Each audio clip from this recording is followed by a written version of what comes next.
సరే, ఇక పాలిటిక్స్ విషయానికి వస్తే కేరళలో కాంగ్రెస్ తన మార్పు చూపిస్తుందా? అక్కడ అసలు ఎటువంటి ఈక్వేషన్స్ ఉన్నాయి? పొలిటికల్ ఈక్వేషన్స్, లెఫ్ట్ బీజేపీల పరిస్థితి ఏంటి సార్? ఎస్ అండి, ఇప్పుడు కేరళలో 140 సీట్లకి ఏప్రిల్ 9న ఎలక్షన్ జరగబోతుంది.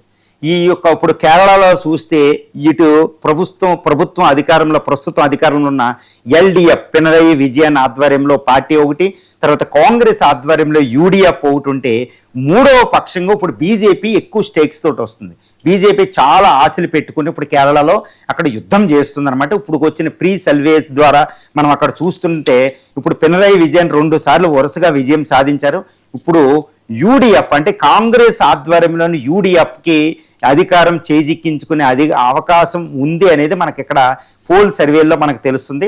బీజేపీకి మాత్రం చాలా తక్కువ ఓట్లు, అంటే ఓట్ షేర్ రావచ్చు కానీ 2-3 కంటే ఎక్కువ ఓట్లు, ఒక 5 కంటే మ్యాక్సిమం సీట్లు వచ్చే అవకాశం లేదు 140లో అని తెలుస్తుంది. అందువల్ల ఇప్పుడు కేరళ అంటే ఎందుకు బీజేపీ ఇన్ని ఆశలు పెట్టుకుని మోడీ తర్వాత అమిత్ షా బీజేపీ ఇంతటి పోరాడిన ఈ స్టేట్లో ఎందుకు బీజేపీ వెనకపడిపోయింది అనేది అతిపెద్ద ప్రశ్న.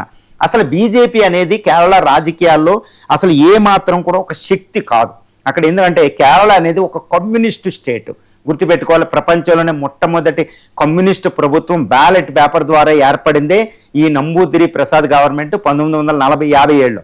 అప్పటి నుంచి కాంగ్రెస్తో పాటు లెఫ్ట్ పార్టీల సారథ్యంలో ఇక్కడ గవర్నమెంట్ ఏర్పడుతుంది.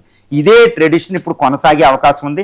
ఇటు యూడిఎఫ్ కాంగ్రెస్ ఆధ్వర్యంలో తెలంగాణలో ప్రకటించినట్టు అది ఫ్రీ బస్ అనేది, తర్వాత ఎన్నో స్కీమ్స్ ప్రకటించడం జరిగింది, ప్రజాకర్షక పథకాలు.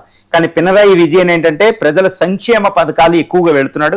పినరయి విజయన్ ఏంటంటే ఇప్పటికే 2 సార్లు అధికారంలో ఉండడం వల్ల ఆయనకి యాంటీ ఇన్కంబెన్సీ ఉంది. కాబట్టి యూడిఎఫ్ దాన్ని చేజిక్కించుకునే అవకాశం ఉంది. అంతకుముందు ఎలక్షన్లో కూడా 25% వస్తే ఇటు 25%, కేవలం 0.4% ఓటింగ్ బ్యాంకే తేడాలో ఇటు యూడిఎఫ్ అనేది ఓడిపోవడం జరిగింది ఎల్డిఎఫ్ మీద.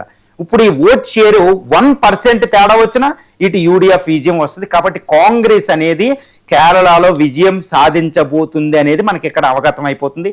ఎట్టి పరిస్థితుల్లో కాంగ్రెస్దే అక్కడ విజయం 99%.